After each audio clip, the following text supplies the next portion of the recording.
So much fun with sports. I do wonder if you get into politics, it's not as fun.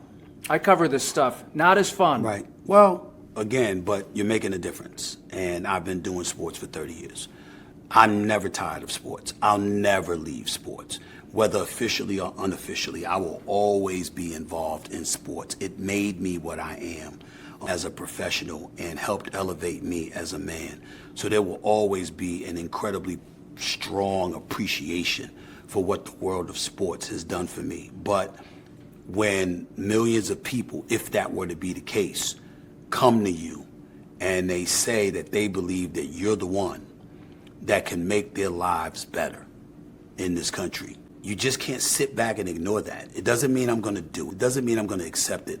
But as my pastor, A.R. Bernard from the Christian Cultural Center in New York said to me, you owe them the respect to think about it, to not rule it out. Because you don't know what God has planned for you. And you have to think about it along those lines. I know me well enough to know that I'm not compromising my quality of life for it, because I still have daughters to put through college and I still have a life that I want to live. But in the same breath, if my success afforded me the luxury of not having to be concerned about my quality of life, and that combined with millions of Americans saying, we see all of these candidates out there, you're the one, then I'd have to think about it. And I have to tell you, it's not something I'm inclined to run from. No one with a brain is telling Stephen A. Smith to actually run for president. He will get slaughtered. I promise you that. Let's go ahead and talk about this interview, as well as where is all of this coming from about Stephen A. Smith running for president, and why are people taking this seriously? Go ahead and hit that like button, subscribe to the channel, and let's get into it, y'all.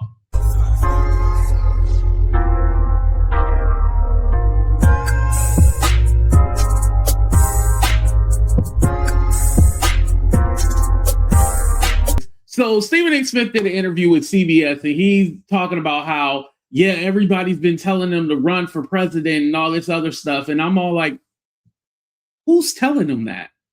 No one with a brain is telling him to run for president. This is some figment of his imagination. But let me be honest, there are a group of people telling him to run for president.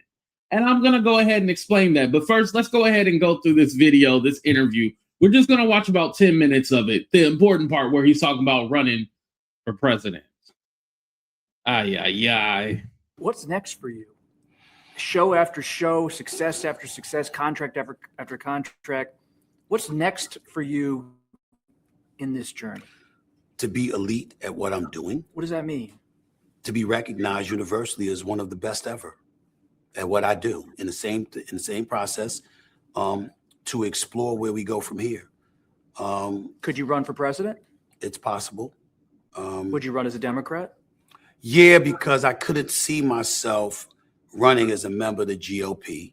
I'm a fiscal conservative. I can't stand high taxes, but I'm a social liberal in the same breath, because I believe in living and let live. I pay attention to the desolate and the disenfranchised. Yes, I like strong borders. That's absolutely true. We never needed open borders, but we don't need it to be completely closed either. We're a gorgeous mosaic. Sounds like you're getting... So a few things. One, he claims to be an independent. So he's not a Democrat or a Republican, but he claims to be an independent, but he would run on the Democratic ticket. Also, he talks about the open border thing. And again, Democrats need to get better at explaining the open border thing, because it's not necessarily an open border. Basically, what Trump stopped was asylum seeking, for political prosecution, running away from domestic violence, so forth and so forth. Like, there is a process to get in the United States, and seeking asylum is one of those processes. So again, it's not an open border policy. Like, that's bullshit. That's a narrative that Republicans use and people just repeat it. Our border, I can promise you, the border is not open.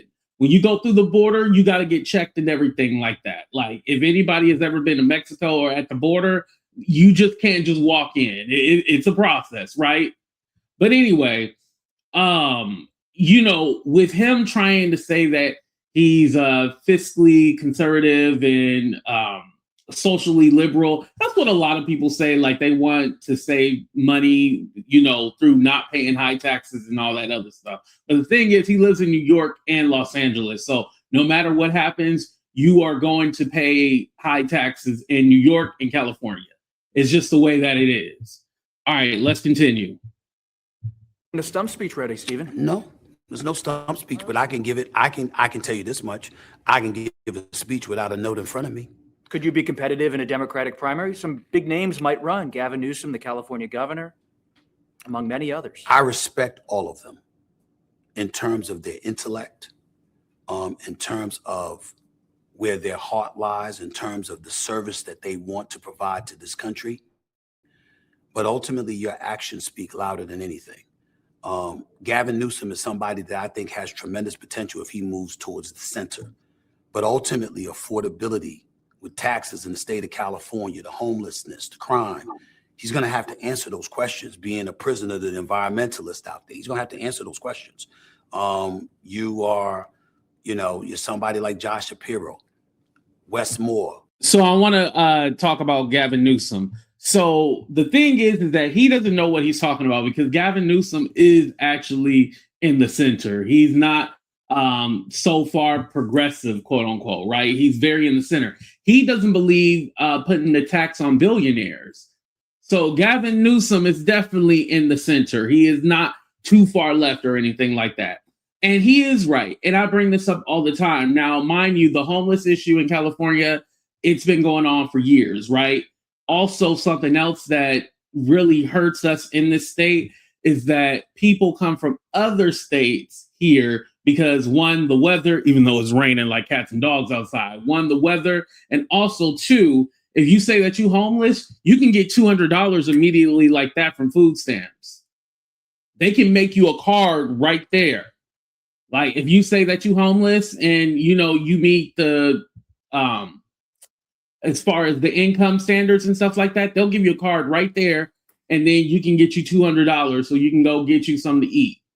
So that's one of the benefits of being here. But that also goes into why our taxes are so high, because we do put a lot of money. Well, they say that the money is going back into the social programs, but there's still a lot of potholes outside where I live. You know, I live in the Bay Area. So anyway, but again, this is a guy who doesn't understand politics. So he doesn't even know this. It's just, this is the things that he has heard. Oh, Gavin Newsom is so far to the left, and he's not.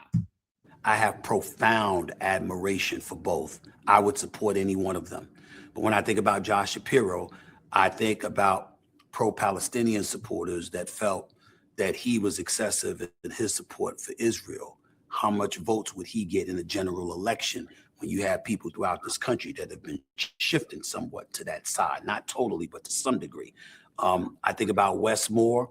I wonder if the Barack Obama element would hold him back. A Black president, okay, is America ready for another one? How would you handle race if you got into the contest? I would be who I am. Does you worry about racism if you ran for president? No. I know it exists. I know that you can't escape it, but I do not believe it. And I know y'all gonna be mad that I keep stopping it, but I want to call him out on his bullshit. So Josh Shapiro, that's the guy in Pennsylvania. He's the governor over there, right? Mind you, he was upset because Kamala's people asked him if he was a spy for Israel. And he tried to say that, oh, her team's anti-Semitic, even though Kamala's husband is Jewish, right? So it's all like anti-Semitic. Are you serious? Now, the thing is that, and I didn't really talk about this, but Tim Walz, you know, who was her VP, he was asked if he was a spy for China because he had been to China a few times. So he was asked if he was a spy for China. Like, they ask you these evasive kind of questions because they have to make sure, you know, they go through a process on selecting people. So let's not just make it seem like Kamala was being anti-Semitic. And Josh Shapiro, his numbers with Black voters are very low. It's almost non-existent. I think he's at 1% with Black voters. So yeah, he's definitely not. No, he's not going to be the candidate. And he talked about Wes Moore. Notice how with Wes Moore, he said, oh, well, I don't know because of the Barack Obama thing. And you said, but when they asked you about race, you said, oh, no, like, no, race wouldn't matter. Race doesn't matter to me. And thank you, City Girls, for the donation, by the way. But I just wanted to call out that hypocrisy. Did y'all catch that? He said something about, oh, he's too much like Barack Obama. But when he was asked about race, he said, oh, that's not going to bother me. Found admiration for both. I would support any one of them. But when I think about Josh Shapiro, I think about pro-Palestinian supporters that felt that he was excessive in his support for Israel. How much votes would he get in a general election when you have people throughout this country that have been shifting somewhat to that side? Not totally, but to some degree. I think about Wes Moore. I wonder if the Barack Obama element would hold him back. Black president, okay, is America ready for another one? How would you handle race if you got into the contest? I would be who I am. Would you worry about racism if you ran for president? No. I know it exists. I know that you can't escape. So is Stephen A. Smith not black?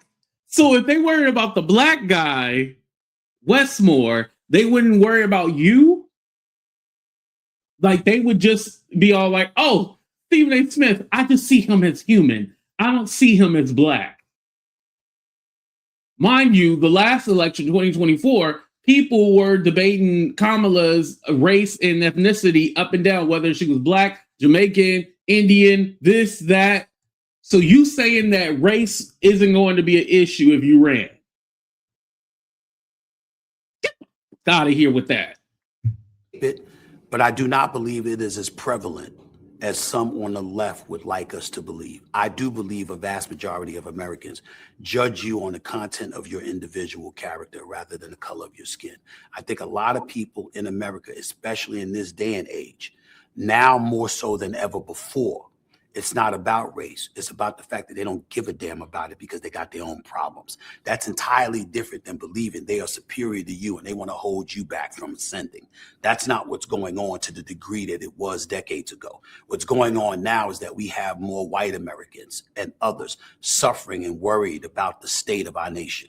And because they're you know, I would never compare the time that we live in now to Jim Crow, right? I would never make that comparison, but the ideal of like racism is completely absolved and there's no more racism.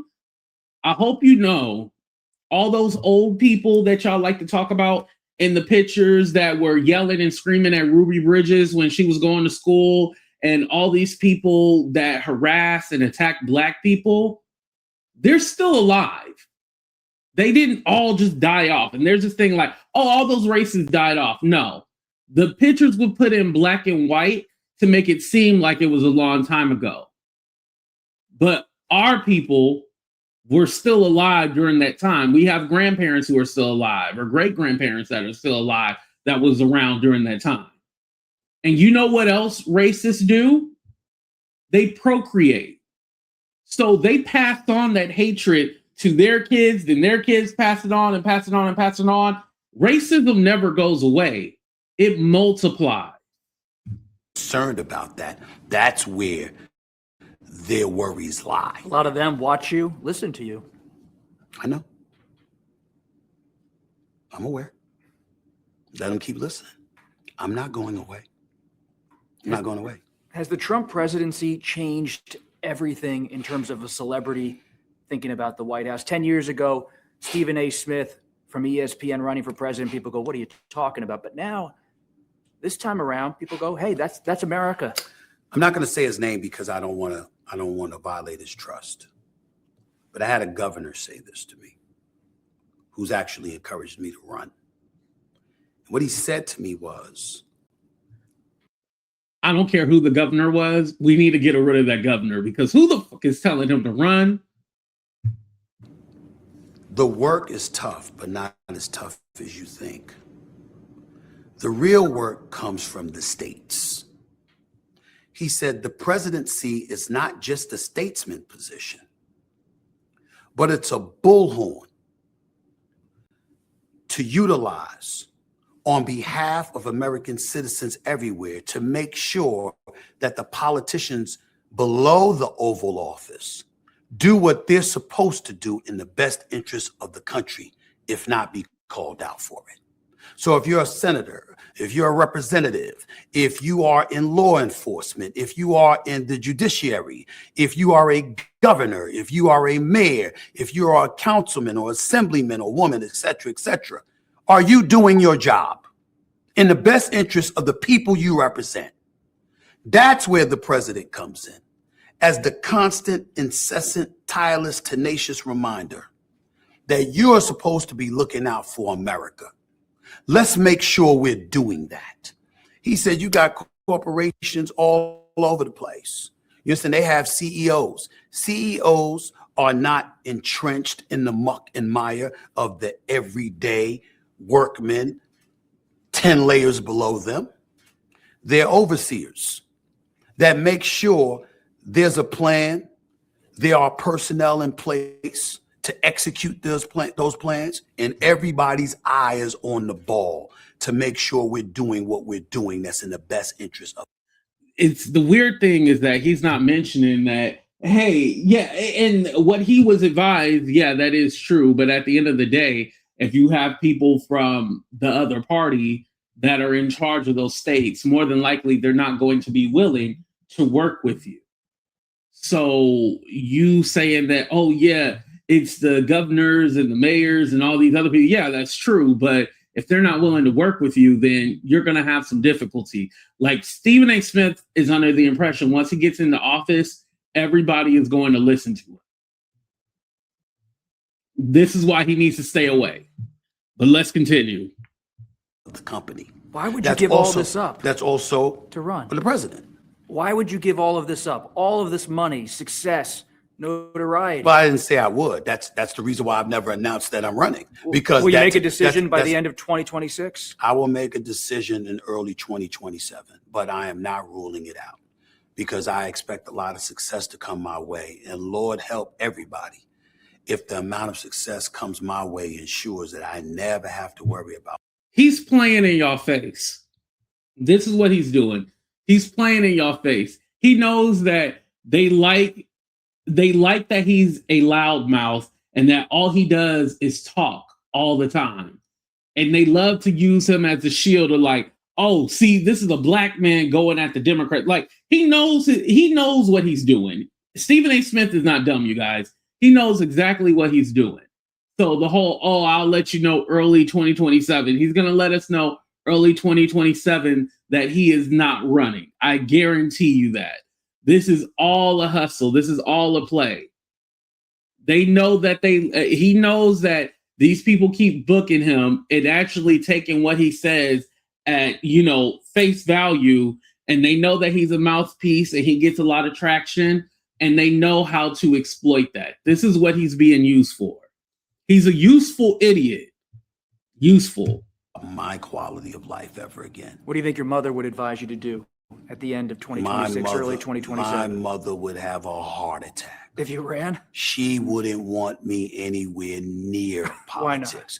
Because of how evil it can be. It's a rough business. Your business is rough, but politics. How disingenuous it could be or whatever. I would focus on the change that I'd have the ability to facilitate making. It wouldn't be me alone. I'd have to have an exceptional staff, and I have to have some tireless, committed people determined to make America better. And so that's certainly something that I would definitely consider. I would tell you though, my mother always knew that I was interested in politics. What a lot of people don't realize is that since I was a kid, I was watching Ted Koppel with ABC News Nightline. I'd watch Peter Jennings' World News Tonight. I'd watch Tim Russert Meet the Press. I watched all of that stuff. I'd watch whether it was gubernatorial, mayoral, or presidential debates like it was the Super Bowl or the NBA. Okay, I'll put the link for the full video, but the clip that I played in the beginning, I want to go ahead and play that again for you guys just because there's a few things that I want to point out about this. So much fun with sports. I do wonder if you get into politics, it's not as fun. I cover this stuff. Not as fun. Right. Well, again, but you're making a difference. And I've been doing sports for 30 years. I'm never tired of sports. I'll never leave sports. Whether officially or unofficially, I will always be involved in sports. It made me what I am as a professional and helped elevate me as a man. So there will always be an incredibly strong appreciation for what the world of sports has done for me. But when millions of people, if that were to be the case, come to you and they say that they believe that you're the one that can make their lives better in this country, you just can't sit back and ignore that. It doesn't mean I'm going to do it. It doesn't mean I'm going to accept it. But as my pastor, A.R. Bernard from the Christian.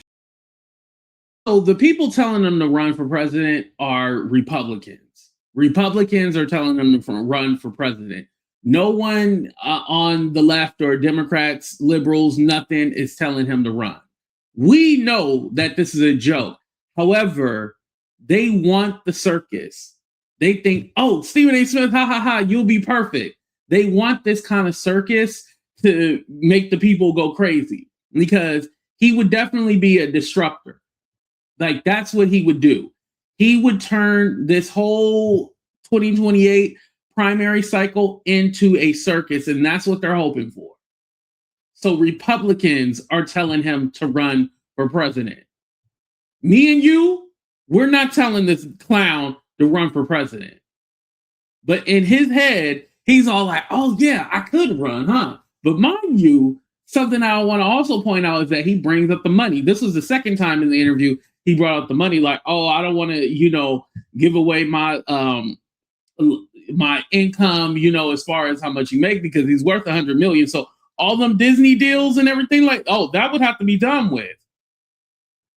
You couldn't do all that.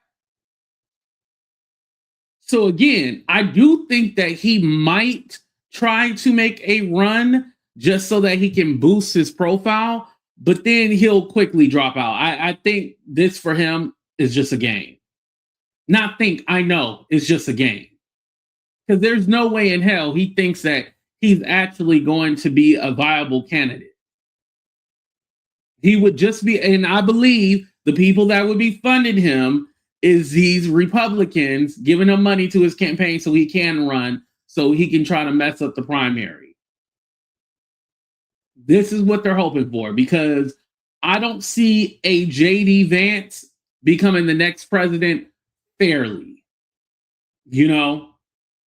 I don't see it happening fairly. I think they're going to try to pull some shit just like they did in the last election with Elon Musk. But y'all ain't ready for that conversation, right?